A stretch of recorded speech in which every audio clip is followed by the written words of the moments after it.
హిందూ మతానికి వ్యతిరేక flexi banner కేసులో బాంబే హైకోర్టు కీలక తీర్పు ఇచ్చింది.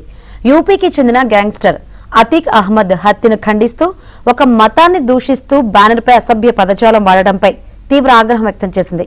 వివాదాస్పద ఫ్లెక్సీ ముద్రించిన ప్రెస్ యజమానిపై నమోదైన ఎఫ్ఐఆర్ను రద్దు చేయడానికి నిరాకరించింది.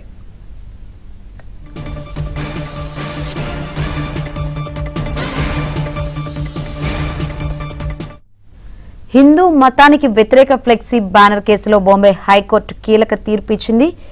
కీలక తీర్పు సంబంధించి మరిన్ని వివరాలు మా ఢిల్లీ బ్యూరో చీఫ్ కృష్ణ అందించడం సిద్ధంగా ఉన్నారు. కృష్ణ, శంకరి, ఏప్రిల్ 2023లో ఉత్తరప్రదేశ్ లో పోలీస్ కస్టడీలో ఉండగా గ్యాంగ్స్టర్లు అతీక్ అహ్మద్, అష్రఫ్ అహ్మద్లు కాల్చి చంపబడ్డారు. ఈ హత్యను ఖండిస్తూ మహారాష్ట్రలోని మజల్గాంలోని డాక్టర్ అంబేద్కర్ చౌక్ అనే బహిరంగ ప్రదేశంలో ఒక 15x10 అడుగుల భారీ కలర్ ఫ్లెక్స్ బ్యానర్ ని ఏర్పాటు చేశారు.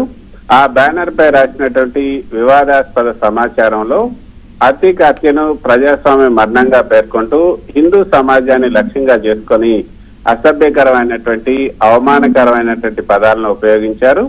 ఈ బ్యానర్ ని ముద్రించినటువంటి ప్రింటింగ్ ప్రెస్ యజమాని షేక్ వాజేద్, అతని ఉద్యోగి తమపై నమోదైనటువంటి క్రిమినల్ కేసును ఎఫ్ఐఆర్ ను రద్దు చేయాలని హైకోర్టును ఆదేశించారు.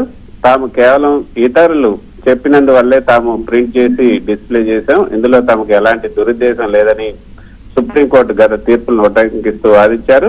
అయితే బాంబే హైకోర్టుకు చెందినటువంటి ఔరంగాబాద్ బెంచ్ న్యాయమూర్తి జస్టిస్ నీరజ్ పి దోతే నిందితుల పిటిషన్ ను తిరస్కరిస్తూ కీలక వ్యాఖ్యలు కూడా చేశారు.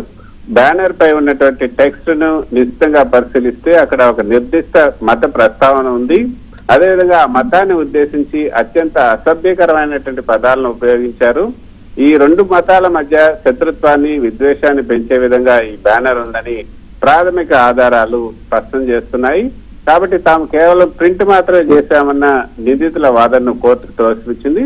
ఇలాంటి వివాదాస్పద విషయాలను ముద్రించి బహిరంగంగా ప్రదర్శించినప్పుడు అది ఒక నిర్దిష్ట మతస్థుల మతపరమైనటువంటి భావాలను గాయపరుస్తుందనే కనీస జ్ఞానం ప్రింట్ చేసే వారికి కూడా ఉంది. కాబట్టి చట్టపరంగా వారిపై బాధ్యత ఉంటుందని కూడా కోర్టు స్పష్టం చేసింది.